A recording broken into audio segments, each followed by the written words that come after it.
Dahil ito yung ano, um, so meron akong ginawang buro. Ayan, try ko. Kaso nga lang, medyo maasim na siya. Maasim-asim na. So, ito yung gagawin ko. Ayan, guys.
Kasi ito, hindi ko maubos lahat. Reserva. Kapag walang ulam, ito yung ulam natin. Malagkit pala itong kanin. Ayan.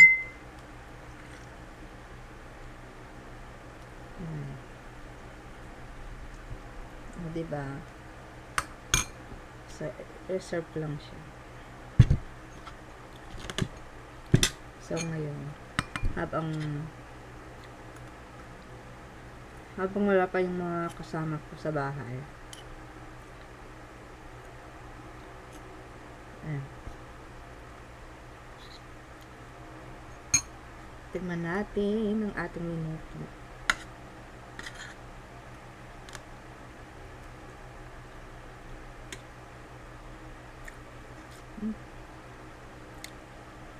Lasang isda. Pero okay na yan. Masarap naman siya. Kasi, dinuto ko siya ng madaming bawang. Tapos may luya. Kasi yung luya siya yung kumukontra sa lansa. Naman pa pala ako dito.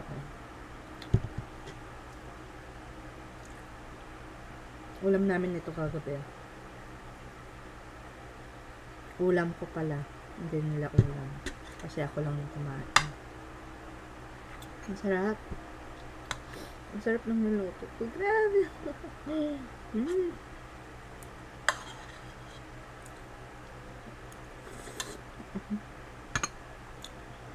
Combination.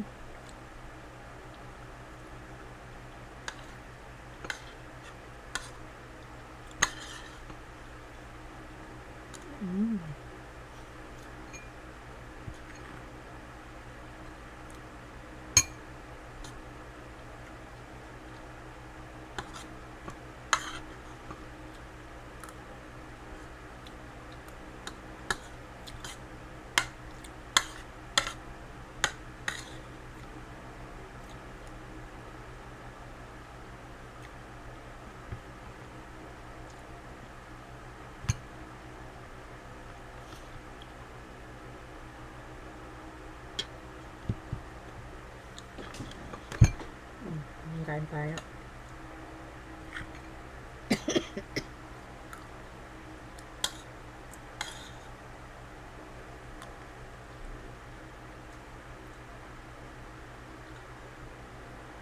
Kasi sa probinsya,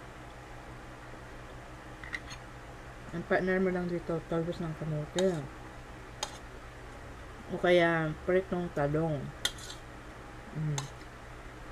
Basta yung mga nilagang mga gulay, masarap yan sa ano.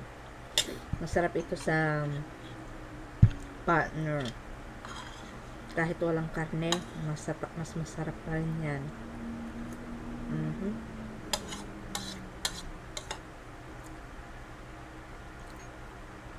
Yan. Ang sarap. Hindi siya maalat.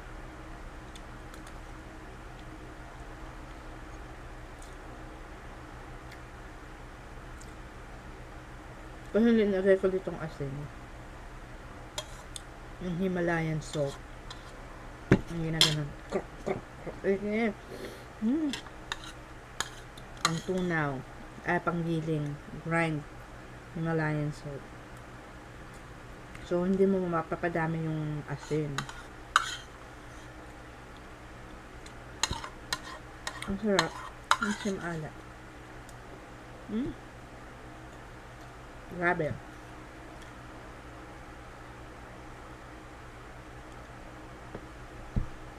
Parang gusto ko pa ng stir rice.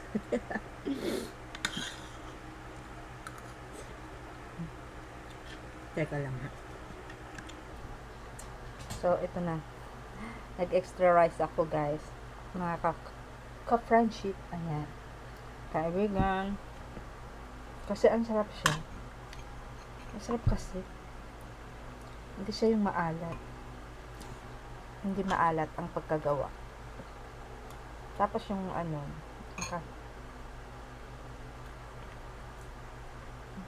Guinness.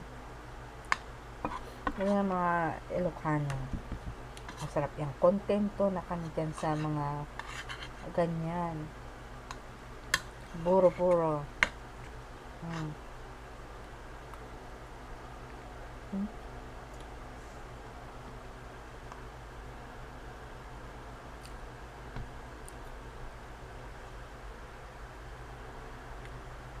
Kasi may gulay ako dito.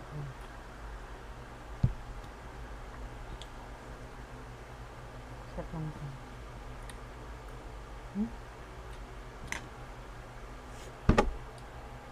Gagawa ako uli ng ganito. Kasi masarap. Masarap talaga. Tapos nakataas yung mga paa. Ayan. Tapos mula yung paa mo, soft na. Masarap na ang kain. Ayan.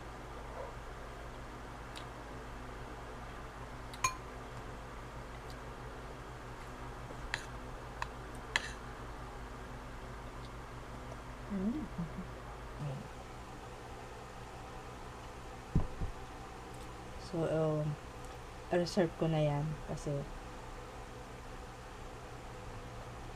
pupunta kami ng bili kami ng talong, so pang sausawan ko, diba?